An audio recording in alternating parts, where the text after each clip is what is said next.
Gantt charts might look like the holy grail of project planning, but are they really all they're cracked up to be? If you ever felt unsure about using a Gantt chart, or if you've been told you must have one, this video is for you.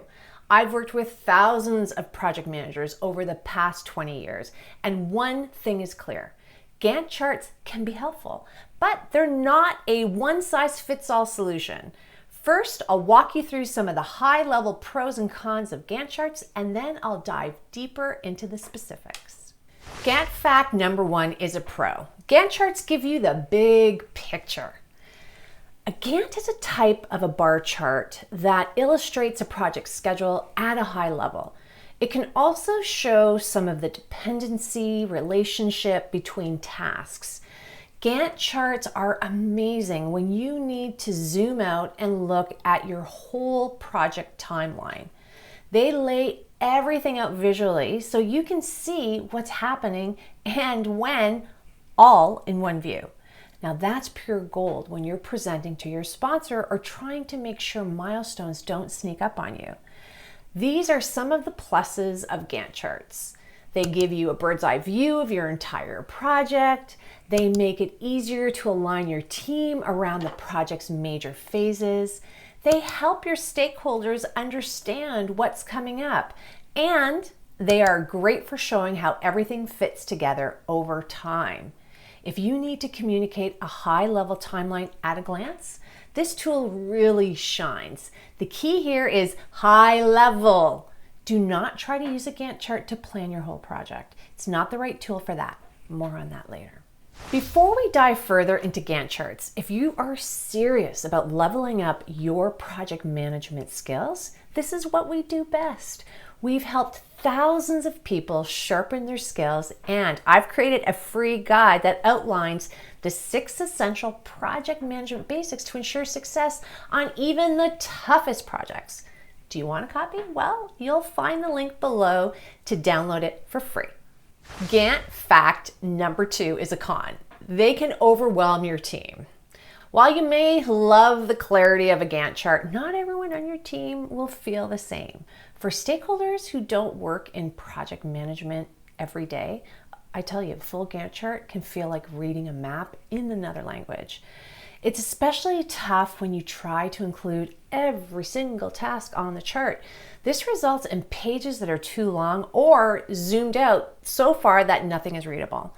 When you overload a Gantt chart, it can lead to intimidated or disengaged team members. That's why you should not try to plan out every detail of your project plan within the Gantt chart. You want to use it to complement or augment your project action plan, not to replace it.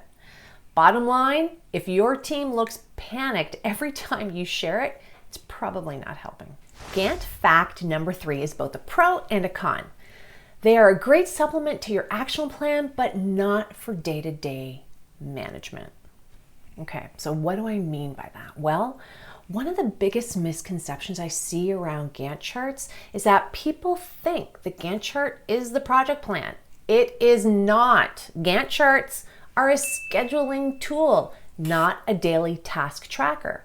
They are ideal for mapping out dependencies, understanding flow, and doing high-level forecasting, but they don't replace the communication and the coordination needed to actually run project day to day. You should be creating your Gantt chart after you have created your charter and detailed WBS action plan, because that will give you all the information you need. Remember, the Gantt is meant to be high-level overview of your project timeline.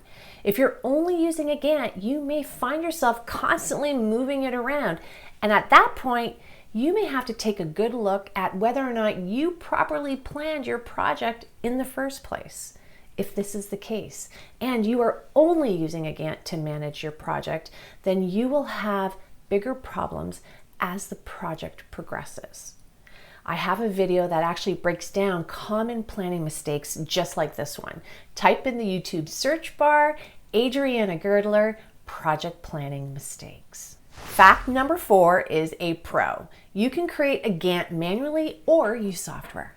Depending on the size and complexity of your project, you may choose to manually create a Gantt chart yourself or use automated software.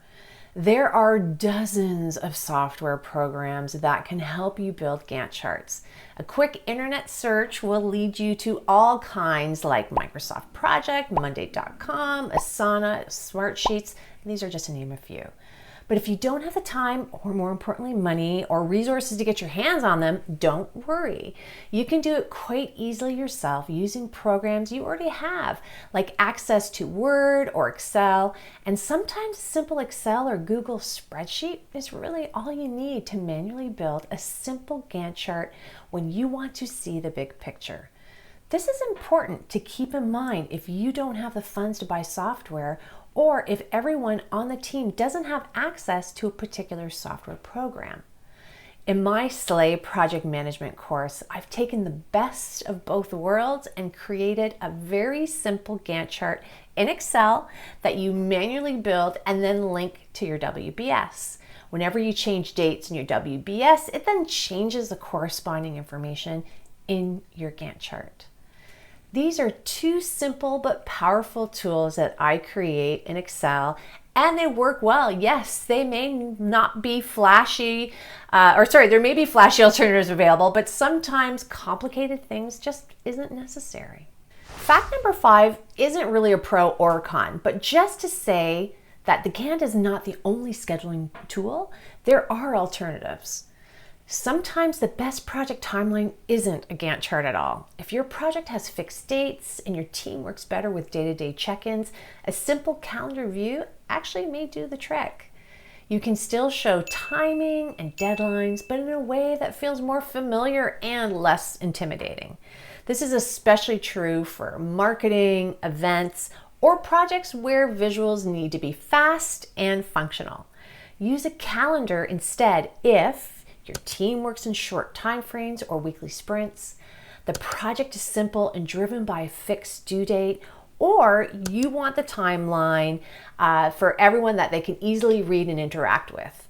Alternatives like calendars, Kanban boards, or even shared to-do lists can reduce the feeling of being overwhelmed while keeping your team on track. So here are some final thoughts on Gantt charts, pros and cons. Gantt charts can be a fantastic tool, but only when they're used intentionally and properly. They're not going to bring you instant success on your project though.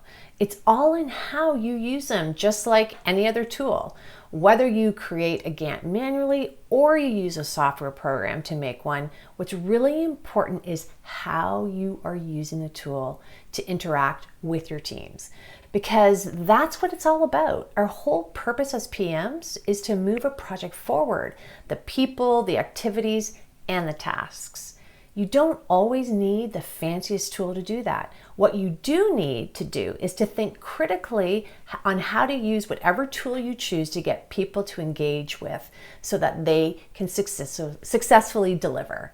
And yes, Gantt charts can help PMs gain enhanced visibility on their projects and tasks.